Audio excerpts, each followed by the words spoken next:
В Кыргызстане введена обязательная регистрация мобильных телефонов.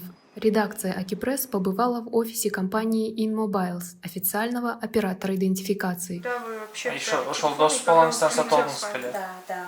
В InMobiles круглосуточно работает колл-центр, принимающий тысячи звонков в день. Однако днем линии часто перегружены. Как объяснили в компании, таким образом импортеры пытаются зарегистрировать незаконно ввезенные устройства. InMobiles настоятельно рекомендуют не предоставлять личные данные продавцам.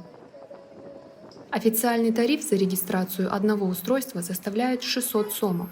При этом в некоторых торговых точках гражданам предлагают данную услугу за дополнительную плату от 2000 до 4000 сомов. InMobiles призывают не соглашаться на подобные предложения.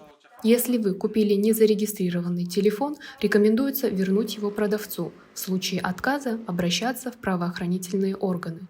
InMobiles — это местное представительство международной организации. Она владеет интеллектуальной собственностью и патентами в области идентификации устройств. Основными учредителями местного представительства являются граждане Ливанской Республики.